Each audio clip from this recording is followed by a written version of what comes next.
that was the thing yesterday. I walked across the field. It's a public footpath. I saw two people in the distance. I thought, yeah, they want to know that I'm all right. So I literally disappeared down the track, got completely lost in the field, and when I came back, they'd gone. And then I came to a bridge. Well, I was coming to a bridge I knew was there. There was a lady behind me. I was aware she was there, and in the end, I sat on the bridge.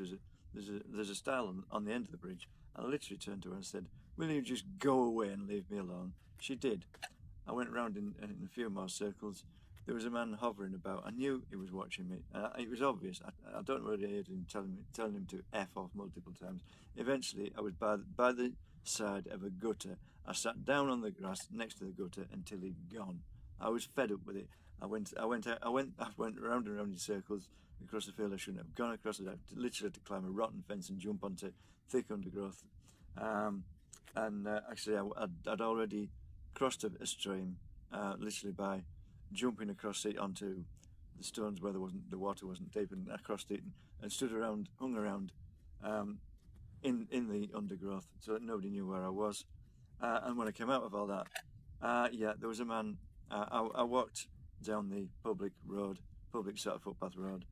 Yeah, and I was stood leaning against a wall, and a car came around the corner, so you saw me in the headlights. I walked around that part of the estate a few times. Multiple cars passed me. I thought, yeah, they're making sure I'm not dead because they're worried about their pockets. And eventually I went back that way. Another man passed me in the dark, said hello. I saw his touch, and I never spoke. I just continued walking, and they don't know how I got home because actually there's a farm with one of those security lights that comes on when you walk past. It didn't go off when I walked past, and where did I go? I'm not going to tell you. And how did I get home? I'm not going to tell you. And was anybody seen walking backwards along a dirty, um, potholed country lane? Well, it wasn't me. I was looking for my wallet anyway, because it's right next to a motorway. But the people on the motorway wouldn't know who I was, would they? Or would they deliberately drive past and tell me so they knew whether I was dead or alive? In the end, I got home and I came in the dark very quietly. I went into town, went round and round town, and past multiple shops, and eventually I went into a shop. And there was some little wimp, but it's just a fat bloke, mouthing off at the counter. It got to the point where I almost said, "If you don't shut up, you little turd, I'm going to break your fucking neck or smash your face in." I didn't. I managed to control myself. I was completely controlled all the time. I only scream and shout when I'm in the house. When I'm outside, perfectly genteel as now. I'm quiet and everything. Never say much to anybody. People think I've got doubles or something. No, there's only me. But yeah, I mean, I was bloody sick of this because there's fake social workers come in the house and stuff. And one came in with his mate. The other one suddenly went charging upstairs. I thought, what, haven't you enough money to pay for the waters for the toilet or something? Upstairs in my house. They've never produced ID. That's one of the things I shouted at one of them.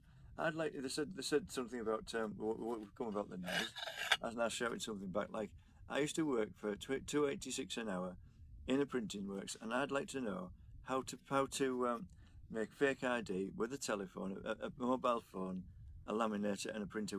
The laminator we used in the printing works was massive. They literally probably fit them in your pocket now and make a fake ID with them. All you need is a photograph of yourself.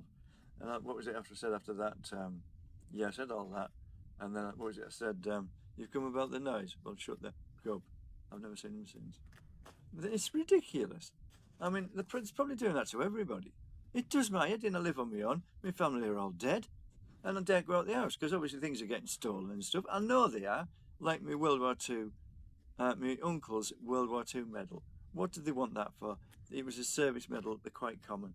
You get 25 quid at the most ever. But they've taken it. It has value to me because he died in World War Two. And he didn't just have a passing lesson on his skill certificate. He completely passed his skill certificate. It was as good as the results. I got to be student of the year, and my mother got the same school, the grammar school in my hometown, which is now a college or something. It was a crappy comprehensive when I went there. It was pretty bad, but I think it was just the behaviour of the kids in those days. There was no jobs after school, so they wouldn't learn. There was going to be no jobs. I didn't realise that because I was too naive, but I did my best. I got 3 O levels. My brother got 10. But I did as well as him at college. He just haven't got my national like him. He's now head of a department, and I'm unemployed and I'm in. But yeah, I mean, I was in the pub one night, and this man came up to me and he said, "I'm sons. I'm no. What was it? I'm a vicar and I'm celibate." I said, I didn't actually feel like saying, I'm unemployed and I'm in.